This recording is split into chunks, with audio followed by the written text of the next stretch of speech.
C'est reparti pour la dernière partie. On avait obtenu le 3-phosphoglycéraldéhyde. Pardon, ici c'est le dihydroacétone. J'avais dit diacétone. Le 3-phosphoglycéraldéhyde qui est là. Le 3-phosphoglycéraldéhyde, c'est lui qui est là comme ça, hein.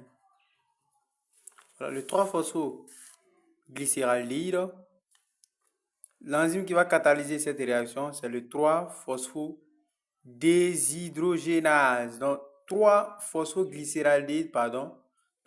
Et le glycéraldéhyde 3-phospho, voilà. Glycéraldéhyde 3-phosphoglycéraldéhyde ou bien glycéraldéhyde 3-phosphate, c'est la même chose. Voilà. Donc, le 3-phosphoglycéraldéhyde déshydrogénase, ça dépend.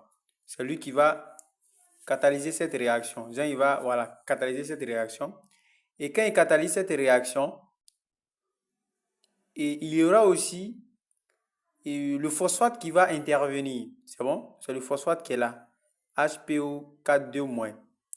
Or, l'enzyme nous indique qu'il y aura une déshydrogénation. Donc, c'est-à-dire, on va enlever un H. Alors que le H qu'on peut enlever ici, c'est au premier carbone. Le premier carbone qui est ici, donc celui-là qu'on va enlever. C'est bon? Ok. Donc, on enlève notre hydrogène puisqu'on nous dit que non, c'est une déshydrogénation. Donc, on fait la déshydrogénation. On obtient le 1, 3. Le 1 là, c'est pour le phosphate qui est là. Le phosphate qui est là a été ajouté ici. Donc, c'est pour cela qu'on a ça. C'est bon? Si tu as remarqué ici, c'est celui-là qu'on a enlevé pour mettre celui-là. C'est-à-dire le phosphate est venu avec son O. C'est bon? Parce que si on fait la représentation proprement dit du phosphate, on verra qu'il y a un O qu'il donne. C'est bon? Voilà. Et on recopie maintenant le reste. Donc ça, c'est le 1,3-diphosphoglycérate. Le 1,3-diphosphoglycérate donnera aussi le 3-phosphoglycéraldéhyde. Non, le 3-phosphoglycérate, pardon. Le 3-phosphoglycérate, maintenant, c'est plus glycéraldéhyde. C'est bon? Maintenant, on n'est plus dans un truc d'aldéhyde. Ou bien ça donne le acide, ou bien ça donne l'acide 3-phosphoglycérate. C'est ça en abrégé 3-phosphoglycérate qui est là comme ça. C'est bon? Ok. Donc le 3-phosphoglycérate. Pour obtenir le 3-phosphoglycérate, il y a production de l'ATP, pardon. Production d'ATP. Donc cette production d'ATP, c'est-à-dire, tu vois, on quitte maintenant ici de ADP à ATP. Donc de ATP à ADP, on produit un ATP. C'est-à-dire, on va perdre. C'est-à-dire, c'est le contraire, quoi. Si au départ, parce qu'au départ, on disait que consommation, et puis on voyait que ça s'ajoutait au fur et à mesure, on voyait ça sur les composés. On considéra que ce sont les molécules là qui consommaient cette énergie. Parce que le but même de la glycolyse, c'est la production d'énergie.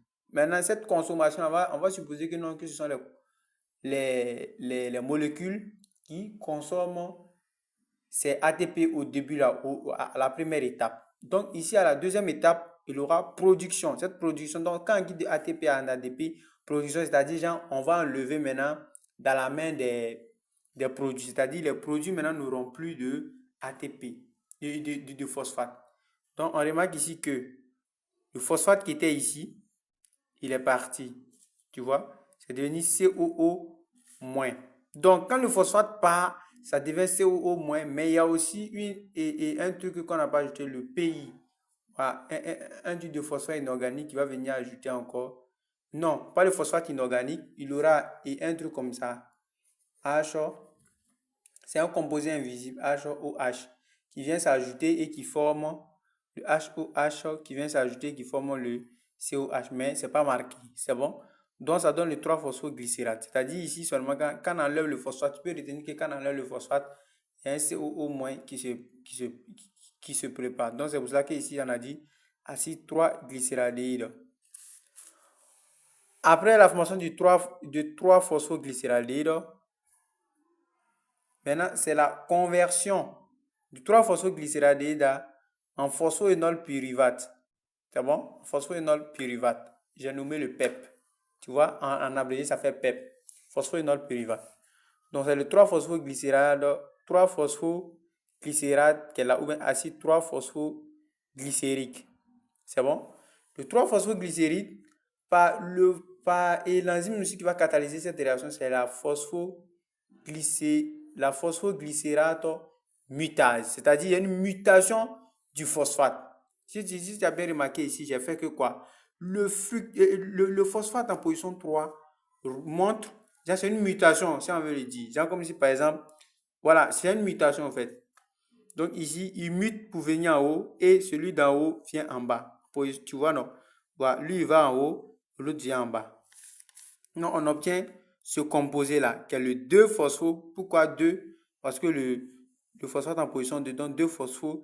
La molécule elle-même s'appelle le glycérate, donc 2-phosphoglycérate. Le 2-phosphoglycérate maintenant va donner notre fameux PEP, le phosphoénol pyruvate. Pour donner le phosphoénol pyruvate, il y a une enzyme qui est particulière ici, qui est l'énolase. L'énolase, elle va permettre une déshydrogénation, c'est bon? Pardon, et une déshydratation. Donc, l'énolase permet une déshydratation. Et cette déshydratation va être marquée ici. Tu vois, on a formation de de double liaison ici. Tu vois, celui qui est en noir là, c'est-à-dire celui qui est en bleu, c'est celui qui est ici. Maintenant, celui qui est en noir, comme on a dit que non, qu'il y a deux, et il y a de l'eau qui est partie. Donc, on va montrer comment l'eau est partie, tu es d'accord. Donc, ici, un H. Donc, il me reste un autre H. J'enlève ce H, donc ça fait mes deux H qui sont partis. Mais il reste un O. Donc, je regarde ici, il y a un O ici. Donc, j'enlève ce O qui est ici. Donc, ça fait CH2 qui est parti. Parce que quand on fait comme ça veut dire que non, que la molécule d'eau est sortie. Donc, quand la molécule d'eau part maintenant, alors que ici, si la molécule d'eau part, ça va rester un truc de ce genre. Ça va rester un truc de ce genre. CH2 tiré comme ça, C comme ça, O, et puis le phosphate. Alors que tu vois que ce n'est pas équilibré. Ici, ça fait 1, 2, 3. Tu vois, c'est pas équilibré. Même celui-là, ça fait 1, 2, 3. C'est pas équilibré. Donc, j'ajoute un deuxième. Voilà, c'est lui qui est le noir qui est ici pour que ça soit équilibré. C'est bon? Donc, on équilibre et puis ça reste comme ça. Donc, ça peut être le PEP. Maintenant, pour quitter le PEP, le phosphoénol pyruvate ou pyruvate, là aussi, il y a consommation d'ATP, car ici, il y a quoi? Pyruvate kinase. Le pyruvate kinase, donc, production d'ATP, donc, c'est-à-dire l'ATP, le phosphate qui était ici va partir comme je l'avais dit. Donc, ici, maintenant, ça devient maintenant une double liaison, puisque le phosphate part. Si le phosphate est parti, il va rester, c'est-à-dire, comme le phosphate, c'est comme ça. Comme le truc est comme ça. Comme ça. Donc, si le phosphate, il est parti, cette liaison qui est là, revient ici.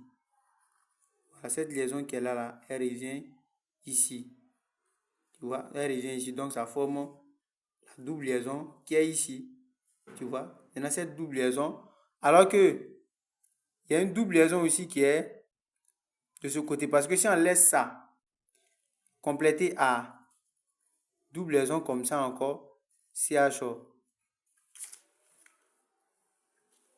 Double liaison comme ça, CHO2. Tu vois que ça fait 1, 2, 3, 4. Et puis, bon, il y avait un encore en haut ici. Donc, ça fait 5. Donc, ça ne peut pas marcher. Donc, celui qui est en bas ici, on l'enlève.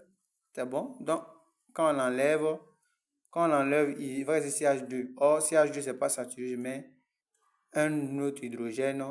C'est-à-dire l'hydrogène qui était ici, qui devait partir là, il vient ici. Ça fait CH3 qui est ici. Et ça donne enfin le pyruvate. Dans une autre vidéo, Si j'ai eu le temps, je vais faire comment faire pour donner le bilan en ATP de cette réaction. J'espère que tu as compris. Merci.